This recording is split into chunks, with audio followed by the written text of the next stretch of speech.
وَلَقَدْ جِئْتُمُونَا فُرَادَى كَمَا خَلَقْنَاكُمْ أَوَّلَ مَرَّةٍ وَتَرَكْتُم مَّا خَوَّلْنَاكُمْ وَرَاءَ ظُهُورِكُمْ وَمَا نَرَىٰ مَعَكُمْ شُفَعَاءَكُمُ الَّذِينَ زَعَمْتُمْ أَنَّهُمْ فِيكُمْ شُرَكَاءُ لَقَدْ تَقَطَّعَ بَيْنَكُمْ وَضَلَّ عَنكُم مَّا كُنتُمْ تَزْعُمُونَ إِنَّ اللَّهَ فَالِقُ الْحَبِّ وَالنَّوَىٰ يخرج الحي من الميت ومخرج الميت من الحي ذلكم الله فأنى تؤفكون فالق الإصباح وجعل الليل سكنا والشمس والقمر حسبانا ذلك تقدير العزيز العليم وهو الذي جعل لكم النجوم لتهتدوا بها في ظلمات البر والبحر قد فصلنا الآيات لقوم يعلمون وهو الذي أنشأكم من نفس واحدة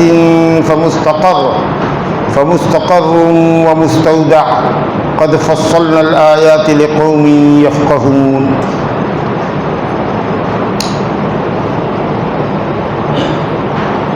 پانچ آیتیں سورہ انعام سے ابھی آپ کے سامنے پڑھی گئی ہیں، 94 سے لے کر 98 تک. اس سے پہلے کی آیت سے اس کا ربط ہے. اللہ رب العالمین نے آیت نمبر 93 میں فرمایا کہ اس سے بڑا ظالم کون ہو سکتا ہے جو اللہ پر جھوٹ گڑھے اور یہ کہے کہ میری طرف بھی وحی کی گئی ہے جس طریقہ سے محمد صلی اللہ علیہ وسلم پر وحی کی گئی، یعنی میں بھی نبی ہوں. جھوٹا مدعی نبوت ہے. اس سے بڑا ظالم کون ہوگا جو اللہ پر یہ الزام رکھتا ہو، جو اللہ پر جھوٹ گھڑتا ہو؟ یا اس سے بڑا ظالم کون ہو سکتا ہے جو ڈینگے ہانکتا ہو اور یہ کہتا ہو کہ میں بھی ایسا قرآن اتار سکتا ہوں؟ اس چیلنج کے بعد کہ انسان تو انسان ہے، تمام جنوں کو بھی بلا لو اپنی مدد کے لیے اور اس جیسا قرآن لے آؤ، تو کسی میں ہمت نہیں ہوئی. لیکن ڈینگ ہانکنے والا ہانک رہا ہے کہ ہم ایسا قرآن اتار سکتے ہیں. ایک آیت ایسی نہیں بن سکتی. تو اس طرح کے لوگ جو ظالم ہیں، مستکبر ہیں، دین سے اعراض کرنے والے ہیں، اللہ رسول پر جھوٹ کرنے والے ہیں، مشرکین اعدائے دین، جب ان کی موت کا وقت آتا ہے تو فرشتے جو ملک الموت ہوتے ہیں، روح قبض کرنے والے، وہ اپنے ہاتھ کو ان کی طرف پھیلاتے ہیں کہ روح نکالو اپنی. خبیث روح، خبیث جسم میں رہنے والی نکلو.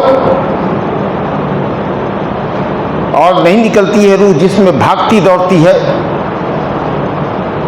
تو یضربون وجوہہم وادبارہم، چہرے پر تماچا لگاتے ہیں، پیٹھ پر لگاتے ہیں، سرین پر مارتے ہیں اس کو، نکلو. یہاں تک کہ اس طریقہ سے نکالتے ہیں جیسے کہ کوئی جانور ذبح کرنے والا جانور کی کھال ادھیڑتا ہے. اور اس کے بعد کہتا ہے کہ چلو آج رسوا کن اور ذلت بھرا عذاب سے تمہارا واسطہ ہوگا. کہاں؟ قبر میں. یا جلا دیے جاؤ گے تو انہی جلی ہوئی راکھوں پر تمہاری. یہ کیا ہے؟ یہی قبر کا عذاب ہے جس کا معتزلہ انکار کرتے ہیں. تو قبر جنت کی کیاریوں میں سے ایک کیاری ہے یا جہنم کے گڑھوں میں سے ایک گڑھا ہے. جس کا جیسا عمل ہوتا ہے اس کے اعتبار سے برزخ کی زندگی، قبر کی زندگی اچھی یا بری گزرتی ہے. اللہ پر بہت جھوٹ گھڑا کرتے تھے اور اللہ کی آیتوں سے استکبار کیا کرتے تھے، قرآنی آیات سے بھی استکبار کرتے تھے، اعراض کرتے تھے، اور کائنات میں پھیلی ہوئی اللہ تعالیٰ کی نشانیوں میں بھی غور نہیں کرتے تھے جو اللہ رب العالمین کی ربوبیت اور اس کی وحدانیت پر واضح طور پر دلالت کرتی تھی. اس کے بعد رب العالمین فرماتا ہے کہ قیامت کے دن جب یہ مشرکین، اللہ کو جھٹلانے والے، رسول کی تکذیب کرنے والے، اللہ کی توحید کی جگہ شرک کرنے والے، قیامت کا انکار کرنے والے جب اللہ کے سامنے آئیں گے تو اللہ کہتا ہے وَلَقَدْ جِئْتُمُونَا فُرَادَىٰ. لام بھی، لام مفتوحہ سے پہلے واو قسمیہ محذوف ہوتا ہے. قسم تاکید کے لیے ہوتا ہے، لام تاکید کے لیے، قد تاکید کے لیے، تین تاکیدات ہیں. تین مؤکدات کے بعد اللہ کہہ رہا ہے کہ آج آئے ہو اکیلے لقد جئتمونا فرادا، تم لوگ اکیلے اکیلے ہمارے پاس آئے ہو، جیسے کہ ہم نے تم کو پہلی مرتبہ اکیلے پیدا کیا تھا، ماں کی پیٹ سے اکیلے پیدا ہوئے تھے۔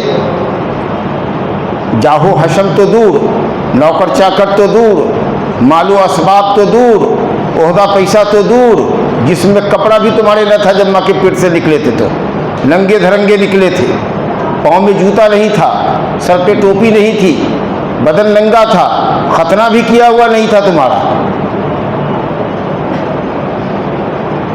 آج ویسے ہی اکیلے آئے ہو، تمہارے ساتھ کوئی لاؤ لشکر نہیں دیکھ رہے، جاہو حشم نہیں دیکھ رہے، خادم خدام نہیں دیکھ رہے، پیسے اور اثاثے نہیں دیکھ رہے ہیں۔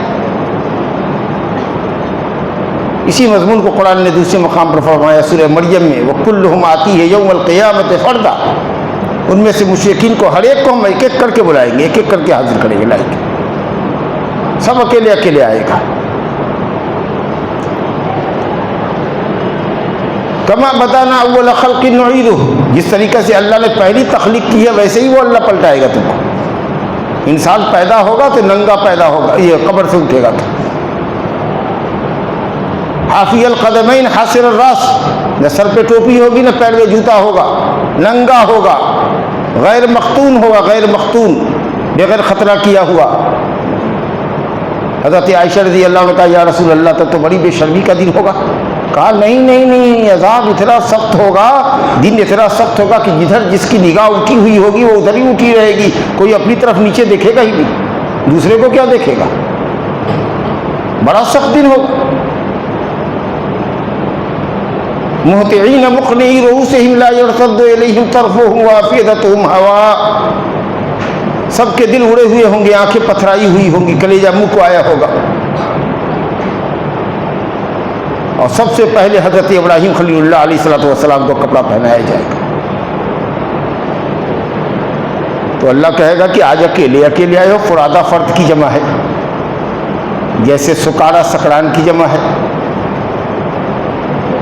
آج اکیلے آئے ہو، جیسے میں نے تم کو پہلے پیدا کیا تھا، ہم نے تم کو پہلے پیدا کیا تھا۔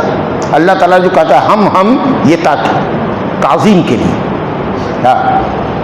وَتَرَكْتُم مَّا خَوَّلْنَاكُمْ وَرَاءَ ظُهُورِكُمْ مَا أَنْعَمْنَا عَلَيْكُمْ خَوَّلْنَاكُمْ مَا أَعْطَيْنَاكُمْ وَمَا أَنْعَمْنَا عَلَيْكُمْ، جو مال و دولت، جو جاہو حشم، جو رتبہ منصب تم کو دے رکھا تھا ہم نے، اس سب کو اپنے پیٹھ پیچھے چھوڑ کے آئے ہو، کچھ لے کے نہیں آئے۔ اور مال دولت تو چھوڑ ہی کے آئے، نوکر چاکر تو چھوڑ ہی کے آئے، ہم ان شفاعہ کو بھی نہیں دیکھ رہے ہیں جن کو تم دنیا میں سفارشی بنا کر کے ان کے سامنے کچھ چڑھاوے چڑھاتے تھے، قبر پجی کرتے تھے، بت پرستی کرتے تھے، جانور ذبح کرتے تھے، مالیدہ چڑھاتے تھے، مٹھائیاں چڑھاتے تھے کہ یہ ہم کو اللہ سے قریب کر دیں گے، ہمارے سفارشی ہوں گے، جنت کا ٹکٹ دلوا رہے تھے، وہ کہاں گئے؟ وہ سب کوئی نہیں ہے تمہارے ساتھ۔ وہ شفاعہ کہاں گئے؟ شفیع کی جمع شفاعہ، سفارشی کہاں گئے تمہارے، جن کو تم سمجھتے تھے کہ انہم فیکم، کہ وہ تمہارے اندر شرکاء ہیں، یعنی اللہ رب العالمین کے شرکاء ہیں، جن کو تم یہ سمجھتے تھے کہ یہ اللہ کے شریک ہیں، اللہ کے سہیم ہیں، اللہ کے پارٹنر ہیں، اللہ کے ہمسر ہیں، اللہ کے برابر ہیں، یہ بھی حاجت روائی مشکل کشائی کرنے والے ہیں لوگ، کہاں گئے وہ لوگ؟ لقد تقطع بینکم، پھر لقد لام مفتوحہ، قد پھر تاکید ہے، تین واو قسمیہ محذوف ہے، یقیناً تحقیق کے وہ سب تمہارے درمیان اور تمہارے پیروں کے درمیان کا رشتہ تو کٹ گیا، ختم ہو گیا۔ وہاں تو پیر کے خلاف ایک لفظ سننا نہیں چاہتے تھے، پیر کے خلاف بولنے والے کی چاہتے تھے کہ گردن ناپ لیں۔ آج یہاں تو کوئی بھی نہیں تمہارے ساتھ، تمہارے رشتے کٹ گئے، وہ سب گوڑا گھنٹہ دنیا ہی تک تھا، قبر میں بھی تمہارے ساتھ نہیں رہے، حشر میں بھی ساتھ نہیں ہے، کدھر بھی نہیں دکھ رہے۔ وَضَلَّ عَنْكُمْ مَا كُنْتُمْ تَزْعُمُونَ، جن کو تم سفارشی کر دانتے تھے، خیال کرتے تھے، وہ تو غائب ہو گئے تم سے، مٹ گئے، نہ جانے کدھر چھپ گئے۔ مطلب یہ ہے کہ آگے بڑھو، دیکھو ذرا سا ڈھونڈو، کہیں ملتے ہیں تو لے کر آؤ، لیکن تو کہیں نظر نہیں آئے گا۔ کیسی بے بسی کا عالم ہوگا، غور کیجیے۔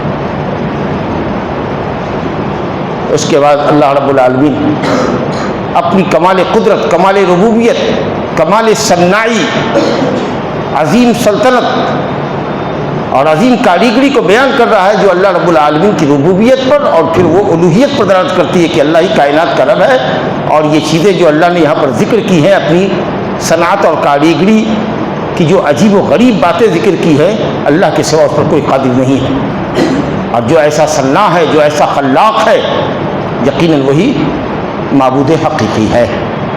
دیکھو کیا بات ہے، ان اللہ فالق الحب والنوى، بے شک اللہ دانے کو اور گٹھلیوں کو پھاڑنے والا ہے۔ کسان بیج بوتا ہے، کھیتوں میں بیج بوتا ہے، یا کہیں جنگل میں کوئی بیج گر جائے کسی کی، یا کہیں گٹھلی کھجور کی سخت ترین گٹھلی ہوتی ہے جس کو آپ آسانی سے دانت سے چبا نہیں سکتے، کھجور کی گٹھلی،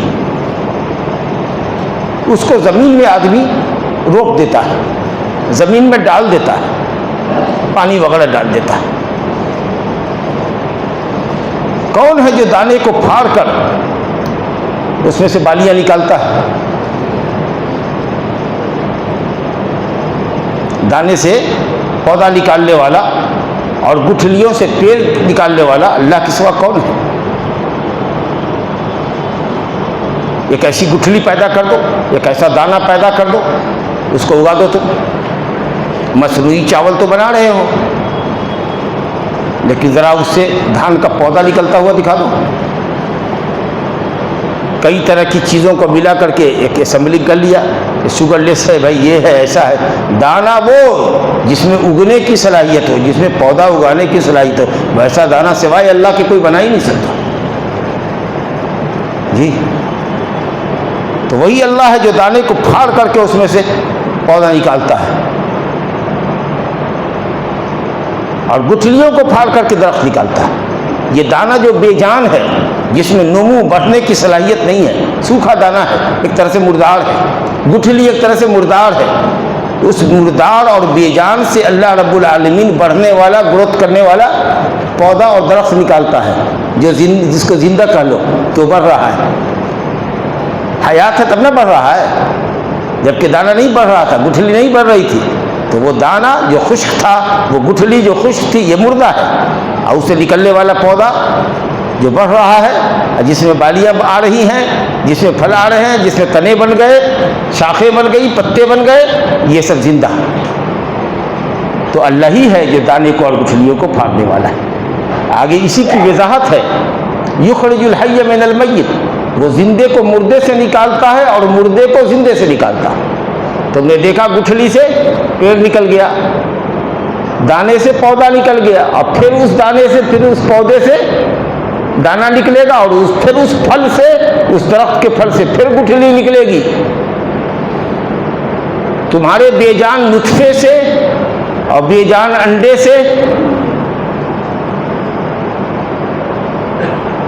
بچہ پیدا ہوتا ہے۔ کوئی بھی جاندار، میل ہو یا فیمیل ہو، اس کے بے جان نطفے سے جاندار پیدا ہوتا ہے، اور پھر اس جاندار سے نطفہ نکلتا ہے جو بے جان ہوتا ہے۔ مرغی سے انڈا نکلتا ہے، پھر اس انڈے سے مرغی نکلتی ہے۔ یہ ہے اللہ کی شان،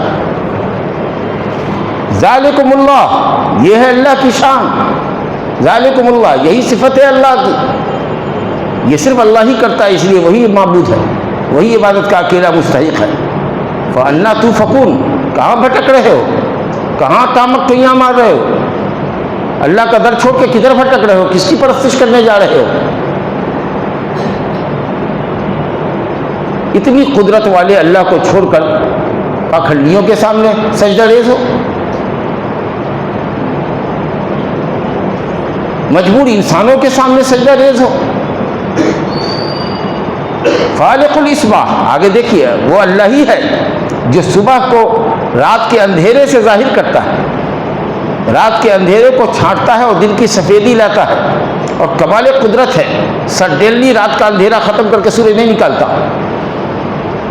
آہستہ آہستہ پو پھٹتی ہے صبح میں، صبح صادق ہوتی ہے جب اذان ہوتی ہے، اندھیرے میں غلس میں تھوڑی اندھیرا ہوتا ہے، تھوڑی دن کی آمد کی سفیدی ہوتی ہے ملی جلی، وہ مڈ نائٹ کا اندھیرا نہیں ہوتا صبح کے وقت میں، آدھی رات کا، آہستہ آہستہ وہ اندھیرا چھٹتا ہے، اس کے بعد راستے دکھنے لگتے ہیں، آنکھوں کو روشنی دیکھنے کی تھوڑی تھوڑی عادت پڑتی ہے، یہاں تک کہ ایک گھنٹے کے بعد سورج نکلتا ہے تو آپ کی آنکھ لائٹ برداشت کرتی ہے۔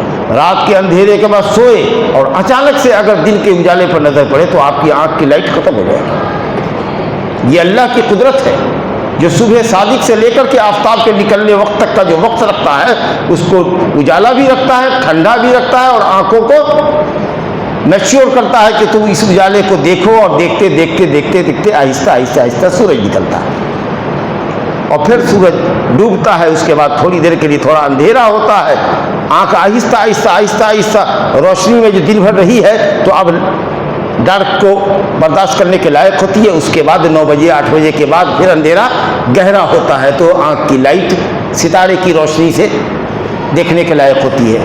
میں شہر کی بات نہیں کر رہا ہوں جہاں لائٹیں جل رہی ہیں، ہاں، تو یہ اللہ ہے جو صبح کو رات کے اندھیرے سے نکالنے والا ہے۔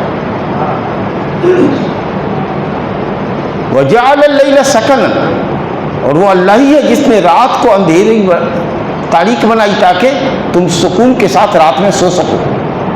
رات کو اللہ نے اندھیری بنایا ہے، تاریک بنایا ہے، شور ہنگامہ ختم ہو جاتا ہے، 10 بجے 11 بجے ایک دم دنیا سناٹے میں ہوتی ہے، سب سو رہا ہوتا ہے، اور اندھیرے میں گہری نیند آتی ہے۔ اس لیے آپ دیکھتے ہوں گے کسی کی عادت ہو اکا دکا آدمی تو ہم نہیں کہہ سکتے، لیکن لوگ روم کی بھی لائٹ بند کر کے سوتا ہے، رات کا سما کر دیتا ہے، دن میں بھی سوتا ہے تو پردہ وغیرہ کھینچ کر کے اندھیرا کر دیتا ہے تاکہ تاریک ہو جائے روم، اس میں نیند زیادہ آ گئی۔ اللہ کیا بات! تو اللہ نے رات کو آرام کرنے کے لیے دن بھر کی تکان، بھاگ دوڑ میں، کام کاج میں جو دن بھر کی تکان سے آپ کا بدن چور ہے،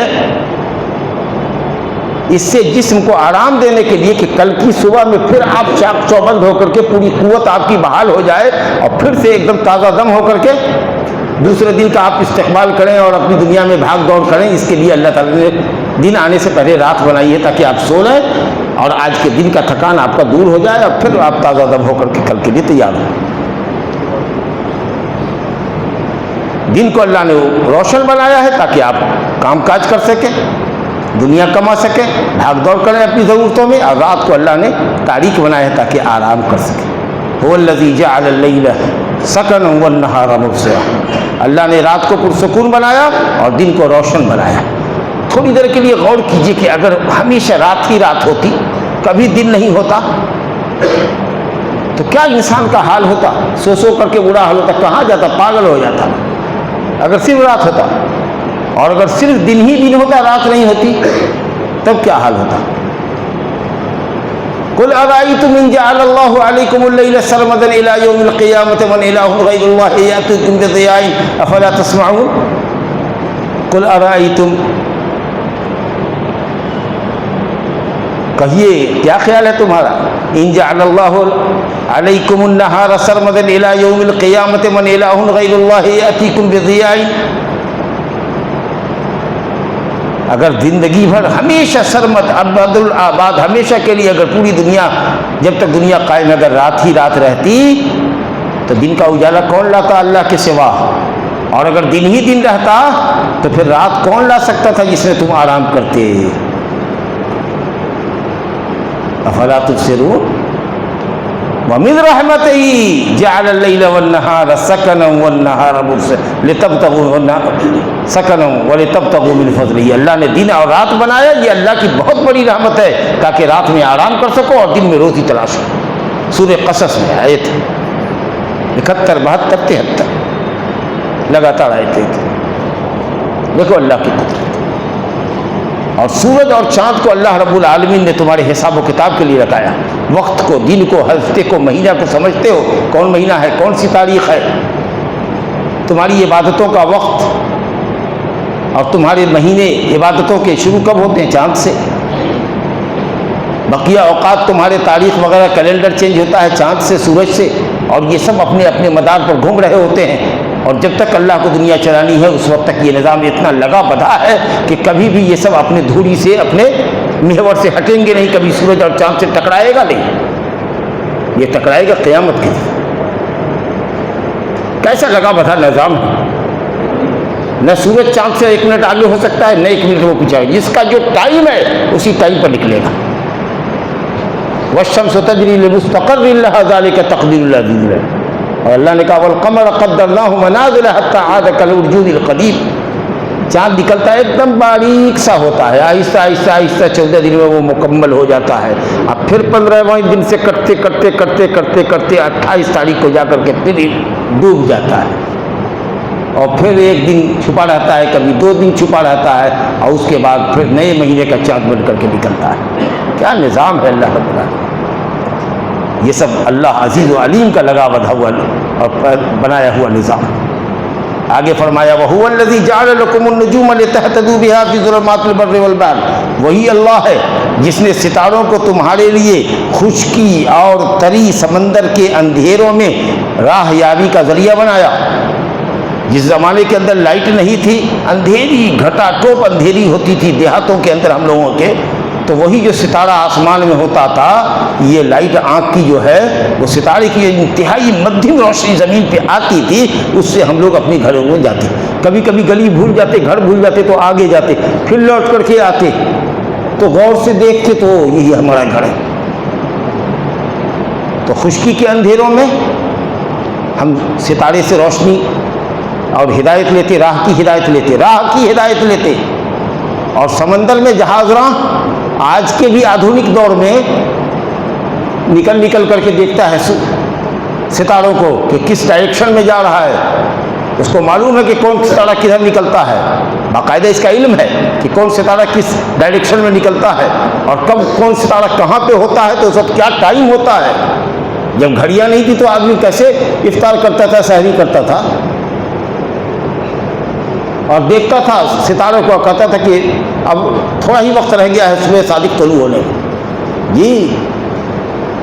تو یہ علم التصویر ہے، ستارے کی گردش چال اور اس کی سمت اور اس کے سے ٹائم کا علم لینا یہ جائز ہے، لیکن ستارے کس ڈائریکشن میں چل رہے ہیں اور اس کا کیا پربھاؤ زمین پر پڑے گا، مہنگائی ہوگی دنیا میں کہ سستائی ہوگی، کہ کوئی بڑکا نیتا مرے گا کہ کوئی جیے گا، سمجھا کہ نہیں، یہ سب جو بھوشوانی ہوتی رہتی ہے، یہ جو نجومی کرتے ہیں اسٹرولوجسٹ سب،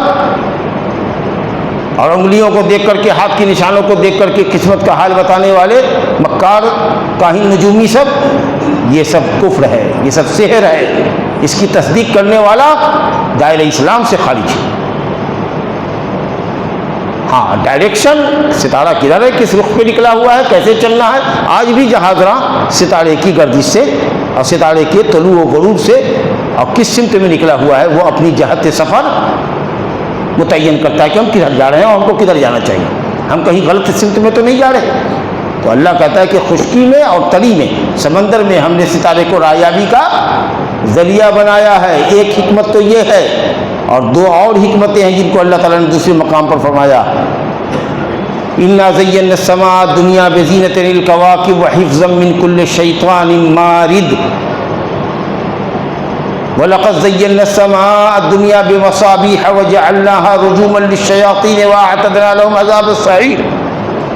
ہم نے نچلے آسمان کو ستاروں سے زینت بخشی، کتنا خوبصورت لگتا ہے آسمان، تاریک رات میں ذرا سا دیکھو چھت پر جا کر کے، مئی جون کا زمانہ ہو، بالکل لگے گا کہ لاوا آسمان میں ہے، اس طریقے سے سفید سفید سفید سفید اسٹار چمک رہا ہوگا، اللہ کس قدر مزین آسمان لگتا ہے، خوبصورت لگتا ہے۔ اور پھر اللہ رب العالمین نے ان شیاطین کے رجم کا بھی ذریعہ بنایا ہے جو آسمان پر چڑھتے ہیں آسمان کی خبریں چرانے کے لیے، تاکہ ایک آدھ بات کان میں پڑے تو آ کر کے یہاں دنیا میں نجومی اور کائن کو بتا دیں، تاکہ بھوشوانی کریں، وہ پیشین گوئی کریں۔ اور کبھی ایک آدھ پیشین گوئی ایسے ناپاکوں کی اگر صحیح ہو گئی تو دنیا میں ڈھول بج جاتا ہے کہ ارے بہت بڑا بھوشوانی کرنے والا ہے دیکھو، اور 100 جھوٹ غلط بولتا ہے، بھوشوانی غلط ہوتی ہے تو لوگ اس کو جھوٹا نہیں مانتا، لیکن ایک صحیح اگر نکل گیا تو ڈھول پٹا جاتا ہے۔ لا حول ولا قوت الا باللہ۔ کیا انسان کی طبیعت ہے، کس قدر باطل کو اور غلط چیز کو کیسے قبول جلدی کرتا ہے۔ 99 جھوٹ بولا تو جھوٹا نہیں ہوا، لیکن ایک بھوشوانی اگر صحیح ہو گئی تو سچا ہو گیا وہ، اب اس کے یہاں بھیڑ لگ گئی لوگوں کی، اپنی قسمت کا حال معلوم کرنے والوں کی بھیڑ لگ گئی۔ قد فصلنا الآیات لقوم یعلمون، ہم اس طریقے سے اپنی آیتوں کو کھول کھول کے واضح کرتے ہیں ان لوگوں کے لیے جو جاننے والے ہیں، علم والے ہیں، تاکہ اللہ کی ربوبیت کو سمجھے، اس کی قدرت کو سمجھے، اس کی صنائی اور کاریگری کو سمجھے، اللہ واحد پر ایمان لائے، اسی کی خالص بندگی کرے۔ اس لیے ہم اپنی آیتوں کو کھول کر بیان کرتے ہیں۔ وَهُوَ الَّذِي أَنشَأَكُم مِّن نَّفْسٍ وَاحِدَةٍ، وہی اللہ ہے جس نے تم کو ایک جان سے پیدا کیا، فمستقر و مستودع، اور مستقر بنایا اور مستودع بنایا۔ وہی اللہ ہے جس نے تم کو ایک جان سے پیدا کیا۔ وہ ایک جان معلوم ہے حضرت آدم علیہ السلام، باقی تفصیلات نہیں بتائی اللہ تعالیٰ نے۔ حضرت آدم کو اللہ نے پیدا کیا، اور حضرت آدم علیہ السلام سے اللہ نے ان کا جوڑا پیدا کیا، اور دونوں میاں بیوی کے ملاپ سے نطفے کے ذریعے اللہ تعالیٰ نے انسانوں کو پیدا کیا۔ تو حضرت آدم علیہ السلام بغیر ماں باپ کے پیدا ہوئے، اور حضرت حوا بغیر ماں کے پیدا ہوئی کیونکہ وہ باپ ہے، آدم مرد ہے، اور حضرت عیسیٰ علیہ السلام ماں سے پیدا ہوئے، باپ نہیں ہے، اور ہم سب کے ماں باپ ہیں۔ یہی چار تخلیق ہے۔ اور پھر اس کے بعد فمستقر و مستودع، اللہ نے مستقر بنایا اور مستودع بنایا۔ اب علماء کا اختلاف ہے کہ مستقر کیا ہے اور مستودع کیا ہے، ٹھہرنے کی جگہ اور امانت رکھنے کی جگہ۔ تو کسی نے کہا کہ مستقر ہے ماں کی رحم، یہاں بچہ حمل ٹھہرتا ہے، اور مستودع جہاں منی ہوتی ہے مرد کی، سمجھا کہ نہیں، صلب میں، پیٹ کے اندر۔ اور کسی نے الٹا بنا بتایا، کسی نے کہا کہ مستقر دنیا ہے، مستودع قبر ہے، کسی نے کہا کہ دنیا جو عارضی ہے یہ ہے مستودع، جیسے گوداؤن میں کوئی چیز تھوڑی دن کے لیے رکھتے ہو، اور مستقر جو ہمیشہ جائے قرار ہے وہ ہے آخرت۔ کئی تفصیل ہے، بہرحال مستقر اور مستودع اگر انسان مرد اور عورت کے نطفے اور عورت کے نطفے کی جگہ ہے اور بچے کے پلنے کی جگہ ہے، تو پھر اب اس کے بعد دیکھو کہ صرف یہ نطفہ ہی نہیں ہے، نطفہ جاتا ہے عورت کے رحم میں، 40 دن تک وہ نطفہ ہی رہتا ہے، اور اس کے بعد وہ جمع ہوا بسا ہوا ایک خون ہوتا ہے، ایک لکیر سی کھنچ جاتی ہے، ریڈ سی لال، وہ نطفہ اب لال ہو جاتا ہے، وہی کو کہا گیا علقہ۔ اس کے بعد وہ گوشت کا ایک لوتھڑا بنتا ہے، اس کے بعد ہڈی کا ڈھانچہ بنتا ہے، اس کے اوپر اللہ رب العالمین گوشت چڑھاتا ہے، اور پھر اس کے بعد روح اس میں ڈلواتا ہے، اور اس کے شقی اور سعید اور نیک بد بدبخت اور کتنا جیے گا، کیا کھائے گا، کتنی روزی کمائے گا، کب مرے گا، یہ ساری کچھ چیزیں لکھا دی جاتی ہیں۔ اور پھر وہ مرحلہ وار پیٹ میں رہتا ہے، کیا قدرت کا نظام ہے۔ اور بچہ ماں کی پیٹھ کی طرف رہتا ہے، ادھر نہیں رہتا، اس کا منہ ادھر نہیں رہتا جدھر ماں کا منہ ہوتا ہے، الٹے سمت میں منہ ہوتا ہے، ماں ادھر ہے، اب بچے کا پیٹ میں منہ الٹے سمت میں ہے، تاکہ اگر پیٹ سے کوئی چیز ٹکرائے عورت کی تو بچے کے پیٹھ میں لگے، اس کے منہ میں اور پیٹ میں نہ لگے، سیفٹی کے پہلو سے۔ جی، اور اوپر سر ہے، نیچے پاؤں ہے، لیکن پیدائش کے وقت میں نیچے پاؤں، سر آ جاتا ہے، پاؤں اوپر رہتا ہے۔ اللہ کی قدرت دیکھیے کتنے مرحلے سے انسان گزرتا ہے۔ یہ علم الجنین پڑھنے والے جو ڈاکٹرز ہیں وہ سمجھتے ہیں کہ کتنے مرحلے سے بچہ گزرتا ہے۔ اللہ کہتا ہے قد فصلنا الآیات، ہم نے تمہاری تخلیق کے مراحل کو بھی بڑی تفصیل سے واضح کیا ہے، لقوم یفقہون، لیکن یہ سمجھتے ہیں وہ لوگ جو فقہ، عقل اور سمجھ والے ہیں۔ اوپر کہا لقوم یعلمون، جاننے والے کے لیے، کیونکہ ستارہ کدھر ہے، کس ڈائریکشن میں ہے، کون ستارہ کدھر نکلتا ہے، وہ جاننے والے جانتے ہیں۔ آپ سے سیکھ لیا ہم نے کہ یہ ستارہ قطب نما ہے، شمال میں وہ نکلتا ہے، یہ ستارہ فلانے سمت میں نکلتا ہے۔ جاہل لوگوں کو بھی ہم نے گاؤں میں دیکھا ہے کہ وہ ستاروں کو خوب سمجھتے تھے، اور اس سے وہ جو ہوتا ہے راج مستری مسجد کا قبلہ نکال لیتا تھا، وہ جاہل ہوتا تھا۔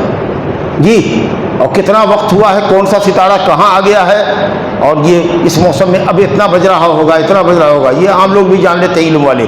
لیکن یہ جو ہے علم الجنین، یہ اتنا بڑا علم ہے کہ جب تک کہ خوب بڑھیا سمجھ نہیں ہوگی، دماغ کے اندر خوب گودا نہیں ہوگا اور سمجھ نہیں ہوگی، اس وقت تک انسان نہیں سمجھ سکتا. تو اس لیے پہلی آیت میں کہا لقوم یعلمون اور اس آیت میں کہا لقوم یفقہون. بہرحال اس کے بعد بھی اللہ رب العالمین نے اپنی قدرت کے شاہکار کو ذکر کیا ہے. بارش کی شکل میں اللہ تعالیٰ کیسے پودا نکالتا ہے, ہر طرح کا پودا نکالتا ہے. کمال ہے کہ ایک ہی زمین ہے, ایک ہی پانی ہے اور دانہ الگ الگ ہے, فروٹس کے مزے الگ الگ ہیں. آپ کے باغ کا پھل کچھ اور مزہ رکھتا ہے, بغل کے باغ کا پھل کچھ الگ مزے رکھتا ہے. وفی الارض قطع متجاورات, سب ٹکڑے ایک زمین کے ایک دوسرے سے لگے ہوئے ہیں, لیکن پھلوں کا رنگ الگ ہے, غلوں کا رنگ الگ ہے, ذائقہ الگ ہے. اللہ اکبر. تو یہ سب اللہ تعالیٰ کی قدرت ہے. اللہ رب العالمین نے اپنی آیتوں میں غور و فکر کی ہمیں صلاحیت عطا فرمائے اور ہمارے ایمان میں اضافہ فرمائے اور اپنی توحید پر ہم کو قائم رکھے اور اسی پر ہم سب کا خاتمہ فرمائے. انہ تعالیٰ سمیع مجیب. وصلی اللہ علی نبینا محمد وعلی آلہ وصحبہ اجمعین.